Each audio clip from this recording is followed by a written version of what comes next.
ನಮಸ್ಕಾರ, ಇದು ರಿಪಬ್ಲಿಕ್ ಕನ್ನಡ. ನಾನು ಶ್ರೀಲಕ್ಷ್ಮಿ ಅಭಿಜಿತ್. ಇದೇನು ಸೆಂಟ್ರಲ್ ಜೈಲ ಅಥವಾ ರೆಸಾರ್ಟ್ ಅಂತ ಕೇಳೋ ಹಂಗಾಗ್ಬಿಟ್ಟಿದೆ ಪರಪ್ಪನ ಅಗ್ರಹಾರದ ಪರಿಸ್ಥಿತಿ. ಪರಪ್ಪನ ಅಗ್ರಹಾರದಲ್ಲಿ ಉಗ್ರರು ಕೂಡ ಹೈಫೈ ಲೈಫ್ ಬದುಕ್ತಾ ಇದ್ದಾರೆ. ಲಷ್ಕರ್ ತೈಬಾ ಉಗ್ರರು ಕೂಡ, ಭಯೋತ್ಪಾದಕರು ಏನಿದ್ದಾರೆ ಅವರ ಕೈಯಲ್ಲಿ ಕೂಡ ಫೋನ್ ಇದೆ, ವಿಡಿಯೋ ಕಾಲ್ ಮಾಡಬಹುದು. ವಿಡಿಯೋ ಕಾಲ್ ಮೂಲಕ ಉಗ್ರರು ಟೈಮ್ ಪಾಸ್ ಮಾಡ್ತಾರೆ. ಫೋನ್ನಲ್ಲಿ ಮಾತನಾಡ್ತಾ ಕಾಲಹರಣ ಮಾಡ್ತಾರೋ, ದೇಶದ್ರೋಹ ಮಾಡ್ತಾರೋ ಗೊತ್ತಿಲ್ಲ. ಇನ್ನೇನು ಉಗ್ರ ಚಟುವಟಿಕೆಗಳಿಗೆ ಪ್ಲಾನ್ ಮಾಡ್ತಾರೋ ಗೊತ್ತಿಲ್ಲ. ದೇಶದ್ರೋಹಿಗಳಿಗೂ ಕೂಡ ಜೈಲು 5 ಸ್ಟಾರ್ ಹೋಟೆಲ್ ಆಗ್ಬಿಟ್ಟಿದ್ಯಾ ನೋಡಿ. ಉಗ್ರರು, ಭಯೋತ್ಪಾದಕರು ಯಾವ ರೀತಿನಲ್ಲಿ, ಭಯೋತ್ಪಾದಕರು ಇವುಗಳ ಕೈಗೆ ಮೊಬೈಲ್ ಆರಾಮವಾಗಿ ಸಿಕ್ಕಿದೆ. ಆರಾಮಾಗಿ ಮೊಬೈಲ್ ಇಟ್ಕೊಂಡು ಟೈಮ್ ಪಾಸ್ ಮಾಡ್ತಾರೆ. ದುಡ್ಡು ಯಾರೇ ಕೊಟ್ಟರು ಅಲ್ಲಿ ಆರಾಮಾಗಿ ಮೊಬೈಲ್ ಸಿಗುತ್ತಾ ಅನ್ನೋ ಪರಿಸ್ಥಿತಿ ಇದೆಯಾ ಪರಪ್ಪನ ಅಗ್ರಹಾರದಲ್ಲಿ. ಕೆಲವರ ಸೆಲ್ನಲ್ಲಿ ಟಿವಿ ಇರುತ್ತೆ, ಮೊಬೈಲ್ ಇರುತ್ತೆ, ಎಲ್ಲ ಆರಾಮಾಗಿ ಟೈಮ್ ಪಾಸ್ ಮಾಡ್ಕೊಂಡಿರ್ತಾರೆ. ಬೇಕಾಗಿರೋ ಬಟ್ಟೆ ಹಾಕೊಂಡು ಟೈಮ್ ಪಾಸ್ ಮಾಡ್ಕೊಂಡಿರ್ತಾರೆ. ಭಯೋತ್ಪಾದಕರಿಗೂ ಕೂಡ ಜೈಲಲ್ಲಿ ರಾಜಮರ್ಯಾದೆ. ಪರಪ್ಪನ ಅಗ್ರಹಾರದ ಅವ್ಯವಸ್ಥೆಗಳನ್ನ ಒಂದೊಂದಾಗಿಯೇ ಬೆಳಗಿನಿಂದಲೂ ರಿಪಬ್ಲಿಕ್ ಕನ್ನಡ ತೋರಿಸ್ತಾ ಇದೆ. ಅಲ್ಲಿ ಅಂಥ ವಿಕೃತ ಕಾಮಿ ಸೈಕೋಪಾತ್ ಉಮೇಶ್ ರೆಡ್ಡಿಗೆ ಫೋನ್ ಸಿಕ್ಕಿದೆ. ಮತ್ತೆ ಆತ ಇನ್ನೇನು ಬಿಡುಗಡೆ ಆಗುವ ಹಂತ ಕೂಡ ಸಮೀಪಿಸ್ತಾ ಇದೆ. ಆತ ಆರಾಮಾಗಿ ಐಷಾರಾಮಿ ಜೀವನ ನಡೆಸ್ತಾ ಇದ್ದಾನೆ ಜೈಲಲ್ಲಿ. ಟಿವಿ ಇದೆ ಆತನ ಸೆಲ್ನಲ್ಲಿ. ಆತನಿಗೆ ಫೋನ್ ಸಿಕ್ಕಿದೆ. ಆರಾಮಾಗಿ ಬಿಂದಾಸಾಗಿ ಫೋನಲ್ಲಿ ಮಾತಾಡ್ಕೊಂಡಿದ್ದಾನೆ. ಇನ್ನು ಆ ರಣ್ಯಾರಾವ್ ಗೋಲ್ಡ್ ಸ್ಮಗ್ಲಿಂಗ್ ಕೇಸ್ನಲ್ಲಿ ಸಿಕ್ಕಾಕೊಂಡ್ ಬಿದ್ದಿರ್ತಕ್ಕಂಥ ತರುಣ್, ಆತನಿಗೂ ಕೂಡ ಫೋನ್ ಸಿಕ್ಕಿದೆ. ಆತನ ಸೆಲ್ನಲ್ಲಿ ಟಿವಿ ಇದೆ, ಆರಾಮಾಗಿದ್ದಾನೆ. ಇನ್ನು ಈತ ಭಯೋತ್ಪಾದಕ, ದೇಶ ವಿರೋಧಿ ಕೃತ್ಯದಲ್ಲಿ ಭಾಗಿಯಾಗಿದ್ದಾತ, ಆತ ಆರೋಪಿ. ಆತನಿಗೂ ಕೂಡ ಫೋನ್ ಸಿಕ್ಕಿದೆ, ಆರಾಮಾಗಿದ್ದಾನೆ. ಸೊ ಏನು ಮಾಡಬಹುದು ಇವ್ರುಗಳೆಲ್ಲ? ಮತ್ತೆ ಒಂದು ಅದೇ ತರದ ಅಪರಾಧ ಚಟುವಟಿಕೆಗಳಲ್ಲಿ ಭಾಗವಹಿಸೋದಿಲ್ಲ ಅಂತ ಏನ್ ಗ್ಯಾರಂಟಿ? ಅಥವಾ ಜೈಲಿನೊಳಗೆ ಕೂತು ಅಪರಾಧ ಚಟುವಟಿಕೆಗಳನ್ನ ಹೆಣಿಯೋದಿಲ್ಲ ಅಂತ ಏನ್ ಗ್ಯಾರಂಟಿ? ಬಹಳ ಸ್ಪಷ್ಟವಾಗಿ ಇವರಿಗೆಲ್ಲ ಫೋನ್ ಸಿಕ್ಕಿದೆ, ಆರಾಮಾಗಿ ಫೋನ್ ಇದೆ, ಅಲ್ಲಿ ಫೋನಲ್ಲಿ ಟೈಮ್ ಪಾಸ್ ಮಾಡ್ಕೊಂಡಿದ್ದಾರೆ.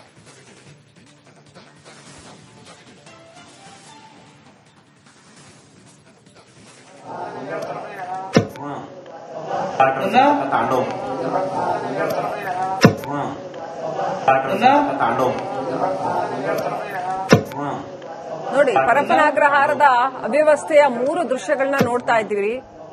ಆ ತರುಣ್, ಆತನ ರೂಮ್ ನಲ್ಲಿ ಟಿವಿ ನೋಡ್ಕೊಂಡು ಫೋನಲ್ಲಿ ಮಾತಾಡ್ಕೊಂಡು ಆರಾಮಾಗಿರುವಂತದ್ದು, ಕೈಯಲ್ಲಿ ಫೋನ್ ಇಟ್ಕೊಂಡು.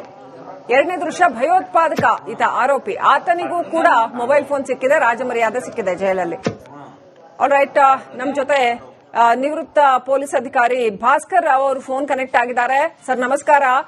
ಜೈಲಿನಲ್ಲಿ ಯಾವ ರೀತಿ ರಾಜಾತಿಥ್ಯ ಸಿಗ್ತಾ ಇದೆ? ಉಮೇಶ್ ರೆಡ್ಡಿ ಅಂತ ಸೈಕೋಪಾತ್ಗೆ ಫೋನ್ ಸಿಗ್ತಾ ಇದೆ. ಇನ್ನೇನು ಆತನ ಬಿಡುಗಡೆಯ ದಿನಗಳ ಹತ್ರ ಬರ್ತಾ ಇದೆ ಅಂತ ಹೇಳಲಾಗ್ತಾ ಇದೆ. ಆತ ಫೋನಲ್ಲಿ ಬಿಂದಾಸಾಗಿ ಎಲ್ಲರ ಜೊತೆ ಮಾತಾಡ್ಕೊಂಡು ಏನೇನ್ ಮಾಡ್ತಿದ್ದಾನೋ ಗೊತ್ತಿಲ್ಲ. ಭಯೋತ್ಪಾದಕ ಆರೋಪಿ, ಆತನಿಗೂ ಕೂಡ ಫೋನ್ ಸಿಕ್ಕಿದೆ.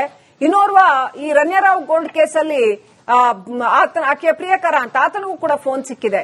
ಏನ್ ಸರ್ ಪರಪ್ಪನ ಅಗ್ರಹಾರದ ಕಥೆ ಏನು? ಹಿಂಗಾದ್ರೆ ಸಮಾಜದ ಕಥೆ ಏನು? ಜೈಲಿನ ಕತೆ ಏನು ಹೊಸದಾಯ್ತು? ಇದಕ್ಕೆ ಈ ಪ್ರಶ್ನೆ ನೀವು ಮಾನ್ಯ ಗೃಹ ಸಚಿವರು ಪರಮೇಶ್ವರ್ ಅವ್ರು ಕೇಳಬೇಕು. ಗೃಹ ಸಚಿವರಲ್ಲಿ ಒಬ್ರು ಡಿಜಿಪಿ ಇದ್ದಾರೆ, ಕಾರಾಗೃಹ ಉಸ್ತುವಾರಿ ನೋಡ್ಕೊಂಡು ಅವ್ರು ಕೇಳಿ ನೀವು, ಯಾಕೆ ಈ ರೀತಿ ಅಶಿಸ್ತು ಮತ್ತೆ ಕಾನೂನು ಸುವ್ಯವಸ್ಥೆ ಬಿದ್ದೋಗಿದೆ ಕಾರಾಗೃಹದಲ್ಲಿ, ಅವ್ರು ಕೇಳಿ ಕರೆಕ್ಟ್ ಆಗಿ ಉತ್ತರ ಕೊಡ್ತಾರೆ. ಮತ್ತೆ ಯಾವ ಒತ್ತಡಕ್ಕೆ ಮಣಿಯಾಗಿದ್ದಾರೆ, ಅಥವಾ ಏನಾದ್ರೂ ಆಮಿಷಕ್ಕೆ ಒಳಗಾಗಿದ್ದಾರ, ಅಥವಾ ಕೆಲಸ ಮಾಡಕ್ ಬರಲ್ವಾ ಜೈಲಿನವ್ರಿಗೆ ಅಂತ ಅವ್ರು ಕೇಳಬೇಕು. ಜೈಲಲ್ಲಿ ಇರೋರೆಲ್ಲ ಪ್ರಭಾವಿಗಳೇ ಬರ್ತಾರೆ, ಲೆಕ್ಕದಲ್ಗಳೇ ಬರ್ತಾರೆ.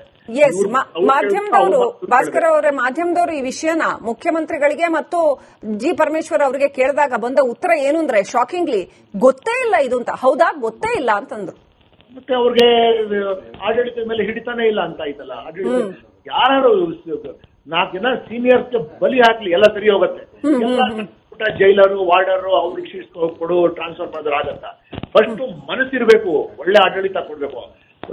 ಒಳ್ಳೆ ಮನಸ್ಸೇ ಇಲ್ಲ ಅಂದ್ರೆ ನೀವು ಸಣ್ಣ ಪುಟ್ಟ ಅಧಿಕಾರಿಗಳು ಸಸ್ಪೆಂಡ್ ಮಾಡಿ ಪ್ರಯೋಜನ ಆಗ್ತದೆ. ಅವಾಗ ಏನಾಗತ್ತೆ, ಈ ಮಾಫಿಯಾಗಳು, ಕಳ್ಳರು, ಕ್ರಿಮಿನಲ್ಸ್, ಡಕಾಯಿಟ್ರು ಅವ್ರದೇ ರಾಜ್ಯಭಾರ ನಡೀತದೆ ಎಲ್ಲ ಕಡೆನೂ. ಸರ್ಕಾರ ಎಲ್ಲಿಗೆ ಬಂತು? ಇಷ್ಟು ದೊಡ್ಡ ಬಹುಮತ ಸಿಕ್ಕಿರೋ, 136 ಸೀಟ್ ಸಿಕ್ಕಿರುವಂತ ಕಾಂಗ್ರೆಸ್ ಪಕ್ಷ, ಅವ್ರಿಗೆ ಯಾವ ಭಯ ಇದೆ? ಸರಿಯಾಗಿ ಕಾನೂನು ವ್ಯವಸ್ಥೆ ಕಾಪಾಡಲಿ. ಅವರು ತಪ್ಪು ಮಾಡಿದವ್ರ ಮೇಲೆ ಸರಿಯಾಗಿ ಕ್ರಮ ತೆಗೆದುಕೊಳ್ಳಿ. ಕ್ರಿಕೆಟ್ ಮ್ಯಾಚ್ ಸಮಯದಲ್ಲಿ ಕಮಿಷನರ್ಗೆ ಸಸ್ಪೆಂಡ್ ಮಾಡಿದವರು ಈಗ ಮಾಡ್ಲಿ, ಕ್ರಮ ತೆಗೆದುಕೊಳ್ಳಿ. ಜೈಲ್ ಅಧಿಕಾರಿಗಳ ಕ್ರಮ ತಗೊಳ್ಳಿ. ಅವರು ಯಾಕೆ ತಗೊಳ್ತಾ ಇಲ್ಲ?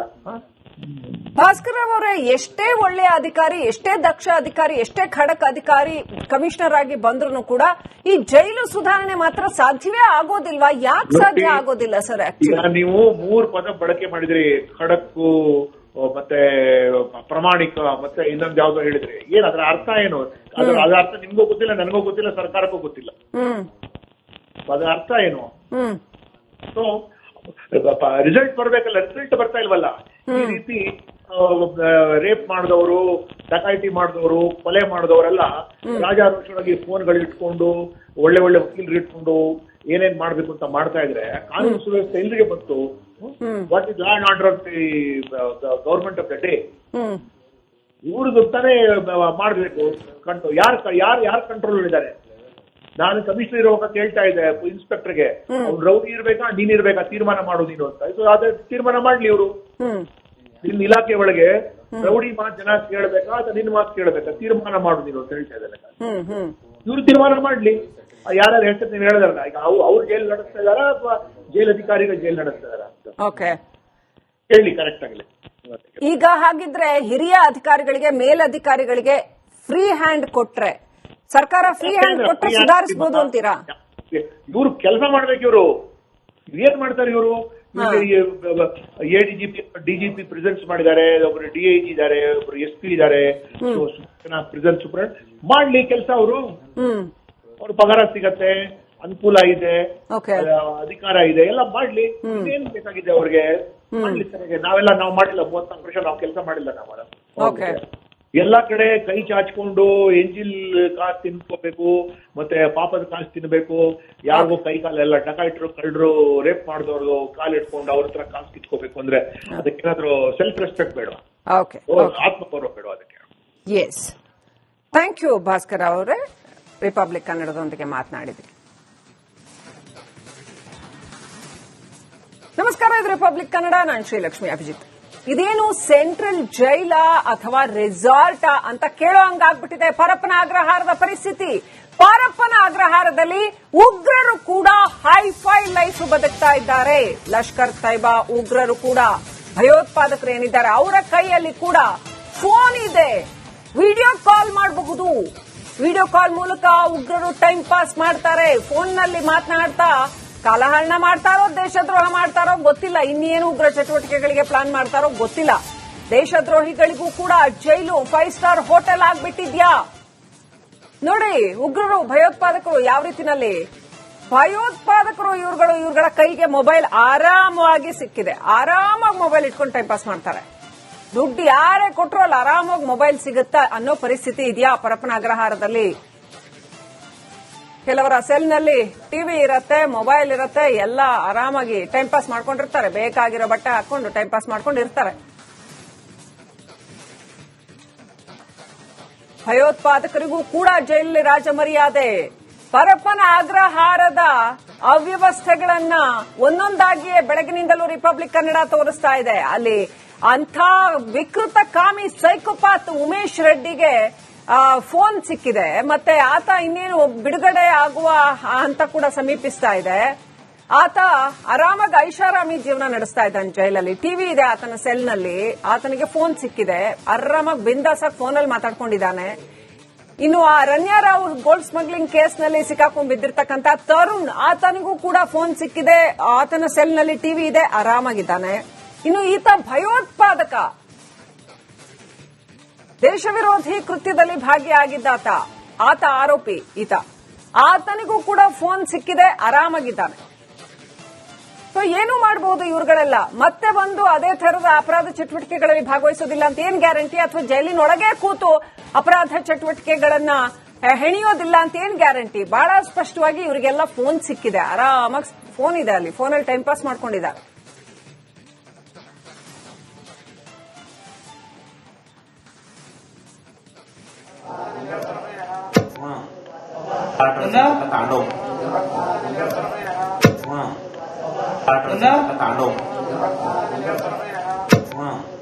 ನೋಡಿ, ಪರಪ್ಪನ ಅಗ್ರಹಾರದ ಅವ್ಯವಸ್ಥೆಯ 3 ದೃಶ್ಯಗಳನ್ನ ನೋಡ್ತಾ ಇದ್ದೀವಿ. ಆ ತರುಣ್, ಆತನ ರೂಮ್ ನಲ್ಲಿ ಟಿವಿ ನೋಡ್ಕೊಂಡು ಫೋನಲ್ಲಿ ಮಾತಾಡ್ಕೊಂಡು ಆರಾಮಾಗಿರೋ ಅಂತದ್ದು, ಕೈಯಲ್ಲಿ ಫೋನ್ ಇಟ್ಕೊಂಡು. ಎರಡನೇ ದೃಶ್ಯ ಭಯೋತ್ಪಾದಕ ಈತ ಆರೋಪಿ, ಆತನಿಗೂ ಕೂಡ ಮೊಬೈಲ್ ಫೋನ್ ಸಿಕ್ಕಿದೆ, ರಾಜಮರ್ಯಾದೆ ಸಿಕ್ಕಿದೆ ಜೈಲಲ್ಲಿ. ಆಲ್ರೈಟ್, ನಮ್ ಜೊತೆ ನಿವೃತ್ತ ಪೊಲೀಸ್ ಅಧಿಕಾರಿ ಭಾಸ್ಕರ್ ರಾವ್ ಅವರು ಫೋನ್ ಕನೆಕ್ಟ್ ಆಗಿದ್ದಾರೆ. ಸರ್ ನಮಸ್ಕಾರ. ಜೈಲಿನಲ್ಲಿ ಯಾವ ರೀತಿ ರಾಜಾತಿಥ್ಯ ಸಿಗ್ತಾ ಇದೆ, ಉಮೇಶ್ ರೆಡ್ಡಿ ಅಂತ ಸೈಕೋಪಾತ್ಗೆ ಫೋನ್ ಸಿಗ್ತಾ ಇದೆ, ಇನ್ನೇನು ಆತನ ಬಿಡುಗಡೆಯ ದಿನಗಳ ಹತ್ರ ಬರ್ತಾ ಇದೆ ಅಂತ ಹೇಳಲಾಗ್ತಾ ಇದೆ. ಆತ ಫೋನಲ್ಲಿ ಬಿಂದಾಸಾಗಿ ಎಲ್ಲರ ಜೊತೆ ಮಾತಾಡ್ಕೊಂಡು ಏನೇನ್ ಮಾಡ್ತಿದ್ದಾನೋ ಗೊತ್ತಿಲ್ಲ. ಭಯೋತ್ಪಾದಕ ಆರೋಪಿ, ಆತನಿಗೂ ಕೂಡ ಫೋನ್ ಸಿಕ್ಕಿದೆ. ಇನ್ನೋರ್ವ ಈ ರಣ್ಯರಾವ್ ಗೋಲ್ಡ್ ಕೇಸಲ್ಲಿ ಆಕೆಯ ಪ್ರಿಯಕರ ಅಂತ ಆತನಿಗೂ ಕೂಡ ಫೋನ್ ಸಿಕ್ಕಿದೆ. ಏನ್ ಸರ್ ಪರಪ್ಪನ ಅಗ್ರಹಾರದ ಕಥೆ ಏನು? ಹಿಂಗಾದ್ರೆ ಸಮಾಜದ ಕಥೆ ಏನು? ಜೈಲಿನ ಕತೆ ಏನು ಹೊಸದಾಯ್ತು? ಇದಕ್ಕೆ ಈ ಪ್ರಶ್ನೆ ನೀವು ಮಾನ್ಯ ಗೃಹ ಸಚಿವರು ಪರಮೇಶ್ವರ್ ಅವ್ರು ಕೇಳಬೇಕು. ಗೃಹ ಇಲಾಖೆಯಲ್ಲಿ ಒಬ್ರು ಡಿಜಿಪಿ ಇದ್ದಾರೆ, ಕಾರಾಗೃಹ ಉಸ್ತುವಾರಿ ನೋಡ್ಕೊಂಡು ಅವ್ರು ಕೇಳಿ ನೀವು ಯಾಕೆ ಈ ರೀತಿ ಅಶಿಸ್ತು ಮತ್ತೆ ಕಾನೂನು ಸುವ್ಯವಸ್ಥೆ ಬಿದ್ದೋಗಿದೆ ಕಾರಾಗೃಹದಲ್ಲಿ, ಅವ್ರು ಕೇಳಿ ಕರೆಕ್ಟ್ ಆಗಿ ಉತ್ತರ ಕೊಡ್ತಾರೆ. ಮತ್ತೆ ಯಾವ ಒತ್ತಡಕ್ಕೆ ಮಣಿಯಾಗಿದ್ದಾರೆ, ಅಥವಾ ಏನಾದ್ರೂ ಆಮಿಷಕ್ಕೆ ಒಳಗಾಗಿದ್ದಾರಾ, ಅಥವಾ ಕೆಲಸ ಮಾಡಕ್ ಬರಲ್ವಾ ಜೈಲಿನವ್ರಿಗೆ ಅಂತ ಅವ್ರು ಕೇಳಬೇಕು. ಜೈಲಲ್ಲಿ ಇರೋರೆಲ್ಲ ಪ್ರಭಾವಿಗಳೇ ಬರ್ತಾರಲ್ಲ, ಕ್ರಿಮಿನಲ್ಗಳೇ ಬರ್ತಾರೆ. ಎಸ್, ಮಾಧ್ಯಮದವರು ಭಾಸ್ಕರ್ ಅವರೇ, ಮಾಧ್ಯಮದವರು ಈ ವಿಷಯನ ಮುಖ್ಯಮಂತ್ರಿಗಳಿಗೆ ಮತ್ತು ಜಿ ಪರಮೇಶ್ವರ್ ಅವರಿಗೆ ಕೇಳಿದಾಗ ಬಂದ ಉತ್ತರ ಏನು ಅಂದ್ರೆ ಶಾಕಿಂಗ್ಲಿ ಗೊತ್ತೇ ಇಲ್ಲ ಇದು ಅಂತ. ಹೌದಾ, ಗೊತ್ತೇ ಇಲ್ಲ ಅಂತಂದ್ರು. ಮತ್ತೆ ಅವ್ರಿಗೆ ಆಡಳಿತದ ಮೇಲೆ ಹಿಡಿತಾನೆ ಇಲ್ಲ ಅಂತ ಆಯ್ತಲ್ಲ. ಆಡಳಿತ ಯಾರು 4 ಜನ ಸೀನಿಯರ್ಸ್ಗೆ ಬಲಿ ಹಾಕ್ಲಿ ಎಲ್ಲ ಸರಿ ಹೋಗುತ್ತೆ. ಜೈಲರು ವಾರ್ಡರು ಅವ್ರಿಗೆ ಶೀಟ್ಸ್ ಕೊಡು, ಟ್ರಾನ್ಸ್ಫರ್ ಮಾಡಿದ್ರೆ ಆಗತ್ತ. ಫಸ್ಟ್ ಮನಸ್ಸಿರ್ಬೇಕು, ಒಳ್ಳೆ ಆಡಳಿತ ಕೊಡ್ಬೇಕು. ಒಳ್ಳೆ ಮನಸ್ಸೇ ಇಲ್ಲ ಅಂದ್ರೆ ನೀವು ಸಣ್ಣ ಪುಟ್ಟ ಅಧಿಕಾರಿಗಳು ಸಸ್ಪೆಂಡ್ ಮಾಡಿ ಪ್ರಯೋಜನ ಇರ್ತದೆ. ಅವಾಗ ಏನಾಗತ್ತೆ, ಈ ಮಾಫಿಯಾಗಳು, ಕಳ್ಳರು, ಕ್ರಿಮಿನಲ್ಸ್, ಡಕಾಯಿಟ್ರು ಅವ್ರದೇ ರಾಜ್ಯಭಾರ ನಡೀತದೆ ಎಲ್ಲ ಕಡೆ. ನಾವು ಸರ್ಕಾರ ಎಲ್ಲಿಗೆ ಬಂತು? ಇಷ್ಟು ದೊಡ್ಡ ಬಹುಮತ ಸಿಕ್ಕಿರೋ 136 ಸೀಟ್ ಸಿಕ್ಕಿರುವಂತ ಕಾಂಗ್ರೆಸ್ ಪಕ್ಷ, ಅವ್ರಿಗೆ ಯಾವ ಭಯ ಇದೆ? ಸರಿಯಾಗಿ ಕಾನೂನು ವ್ಯವಸ್ಥೆ ಕಾಪಾಡಲಿ. ಅವರು ತಪ್ಪು ಮಾಡಿದವ್ರ ಮೇಲೆ ಸರಿಯಾಗಿ ಕ್ರಮ ತೆಗೆದುಕೊಳ್ಳಿ. ಕ್ರಿಕೆಟ್ ಮ್ಯಾಚ್ ಸಮಯದಲ್ಲಿ ಕಮಿಷನರ್ಗೆ ಸಸ್ಪೆಂಡ್ ಮಾಡಿದವರು ಈಗ ಮಾಡ್ಲಿ, ಕ್ರಮ ತೆಗೆದುಕೊಳ್ಳಿ. ಜೈಲ್ ಅಧಿಕಾರಿಗಳ ಕ್ರಮ ತಗೊಳ್ಳಿ. ಅವರು ಯಾಕೆ ತಗೊಳ್ತಾ ಇಲ್ಲ? ಭಾಸ್ಕರ್ ಅವರೇ, ಎಷ್ಟೇ ಒಳ್ಳೆಯ ಅಧಿಕಾರಿ, ಎಷ್ಟೇ ದಕ್ಷ ಅಧಿಕಾರಿ, ಎಷ್ಟೇ ಖಡಕ್ ಅಧಿಕಾರಿ ಕಮಿಷನರ್ ಆಗಿ ಬಂದ್ರು ಕೂಡ ಈ ಜೈಲು ಸುಧಾರಣೆ ಮಾತ್ರ ಸಾಧ್ಯವೇ ಆಗೋದಿಲ್ವಾ? ಯಾಕೆ ಸಾಧ್ಯ ಆಗೋದಿಲ್ಲ ಸರ್? ನೀವು 3 ಪದ ಬಳಕೆ ಮಾಡಿದ್ರಿ, ಖಡಕ್ಕು ಮತ್ತೆ ಪ್ರಾಮಾಣಿಕ ಮತ್ತೆ ಇನ್ನೊಂದು ಯಾವ್ದೋ ಹೇಳಿದ್ರಿ. ಏನ್ ಅದರ ಅರ್ಥ ಏನು? ಅದರ ಅರ್ಥ ನಿಮ್ಗೂ ಗೊತ್ತಿಲ್ಲ, ನನಗೂ ಗೊತ್ತಿಲ್ಲ, ಸರ್ಕಾರಕ್ಕೂ ಗೊತ್ತಿಲ್ಲ. ಅದರ ಅರ್ಥ ಏನು? ಸೊ ರಿಸಲ್ಟ್ ಬರ್ಬೇಕಲ್ಲ, ರಿಸಲ್ಟ್ ಬರ್ತಾ ಇಲ್ವಲ್ಲ. ಈ ರೀತಿ ರೇಪ್ ಮಾಡಿದವರು, ಡಕಾಯಿತಿ ಮಾಡಿದವರು, ಕೊಲೆ ಮಾಡಿದವರೆಲ್ಲ ರಾಜಾರೋಷವಾಗಿ ಫೋನ್ಗಳು ಇಟ್ಕೊಂಡು, ಒಳ್ಳೆ ಒಳ್ಳೆ ವಕೀಲರು ಇಟ್ಕೊಂಡು ಏನೇನ್ ಮಾಡ್ಬೇಕು ಅಂತ ಮಾಡ್ತಾ ಇದ್ರೆ ಕಾನೂನು ಸುವ್ಯವಸ್ಥೆ ಎಲ್ರಿಗೆ ಬಂತು? What is law and order of the government of the day? ಇವ್ರದ್ದು ತಾನೇ ಮಾಡ್ಬೇಕು. ಯಾರು ಕಂಟ್ರೋಲ್ ಇದ್ದಾರೆ? ನಾನು ಕಮಿಷನರ್ ಇರುವಾಗ ಕೇಳ್ತಾ ಇದ್ದೆ ಇನ್ಸ್ಪೆಕ್ಟರ್ಗೆ, ಅವ್ರು ರೌಡಿ ಇರ್ಬೇಕಾ ನೀನ್ ಇರ್ಬೇಕಾ ತೀರ್ಮಾನ ಮಾಡು ನೀನು ಅಂತ. ಸೊ ಅದೇ ತೀರ್ಮಾನ ಮಾಡ್ಲಿ ಇವರು. ನಿಮ್ ಇಲಾಖೆ ಒಳಗೆ ರೌಡಿ ಮಾತು ಜನ ಕೇಳ್ಬೇಕಾ ಅಥವಾ ನಿನ್ ಮಾತು ಕೇಳ್ಬೇಕಾ, ತೀರ್ಮಾನ ಮಾಡು ನೀನು ಅಂತ ಹೇಳ್ತಾ ಇದ್ದಾರೆ. ಇವ್ರು ತೀರ್ಮಾನ ಮಾಡ್ಲಿ. ಯಾರು ಹೇಳ್ತಾರೆ ನೀವು ಹೇಳಿದಾರಲ್ಲ, ಈಗ ಅವ್ರು ಜೈಲು ನಡೆಸ್ತಾ ಇದಾರ ಅಥವಾ ಜೈಲ್ ಅಧಿಕಾರಿಗಳು ಜೈಲು ನಡೆಸ್ತಾ ಇದಾರ ಅಂತ ಹೇಳಿ ಕರೆಕ್ಟ್ ಆಗಲಿ. ಈಗ ಹಾಗಿದ್ರೆ ಹಿರಿಯ ಅಧಿಕಾರಿಗಳಿಗೆ, ಮೇಲಧಿಕಾರಿಗಳಿಗೆ ಫ್ರೀ ಹ್ಯಾಂಡ್ ಕೊಟ್ರೆ, ಸರ್ಕಾರ ಫ್ರೀ ಹ್ಯಾಂಡ್ ಕೊಟ್ರೆ ಸುಧಾರಿಸಬಹುದು ಅಂತೀರಾ? ಇವ್ರು ಕೆಲಸ ಮಾಡ್ಬೇಕು. ಇವರು ಏನ್ ಮಾಡ್ತಾರೆ? ಇವರು ಎಡಿಜಿಪಿ, ಡಿಜಿಪಿ ಪ್ರೆಸೆನ್ಸ್ ಮಾಡಿದ್ದಾರೆ, ಒಬ್ರು ಡಿಐಜಿ ಇದ್ದಾರೆ, ಒಬ್ರು SP ಇದ್ದಾರೆ, ಪ್ರಿಸನ್ ಸೂಪರ್ ಮಾಡ್ಲಿ ಕೆಲಸ. ಅವರು ಅವ್ರ ಪಗಾರ ಸಿಗತ್ತೆ, ಅನುಕೂಲ ಇದೆ, ಅಧಿಕಾರ ಇದೆ, ಎಲ್ಲ ಮಾಡ್ಲಿ. ಏನ್ ಬೇಕಾಗಿದೆ ಅವ್ರಿಗೆ? ಮಾಡ್ಲಿ ಸರಿಯಾಗಿ. ನಾವು ಮಾಡಿಲ್ಲ 34 ನಾವು ಕೆಲಸ ಮಾಡಿಲ್ಲ. ನಾವು ಎಲ್ಲಾ ಕಡೆ ಕೈ ಚಾಚ್ಕೊಂಡು ಎಂಜಿಲ್ ಕಾಸು ತಿನ್ಕೋಬೇಕು, ಮತ್ತೆ ಪಾಪದ ಕಾಸು ತಿನ್ಬೇಕು. ಯಾರಿಗೂ ಕೈ ಕಾಲೆಲ್ಲ ಡಕಾಯಿಟ್ರು, ಕಳ್ಳರು, ರೇಪ್ ಮಾಡಿದವ್ರು ಕಾಲು ಇಟ್ಕೊಂಡು ಅವ್ರ ಹತ್ರ ಕಾಸು ಕಿತ್ಕೋಬೇಕು ಅಂದ್ರೆ ಅದಕ್ಕೇನಾದ್ರೂ ಸೆಲ್ಫ್ ರೆಸ್ಪೆಕ್ಟ್ ಬೇಡ, ಆತ್ಮಗೌರವ ಬೇಡ ಅದಕ್ಕೆ. ಎಸ್, ಥ್ಯಾಂಕ್ ಯು ಭಾಸ್ಕರ್ ಅವರೇ, ರಿಪಬ್ಲಿಕ್ ಕನ್ನಡದೊಂದಿಗೆ ಮಾತನಾಡಿದ್ರಿ.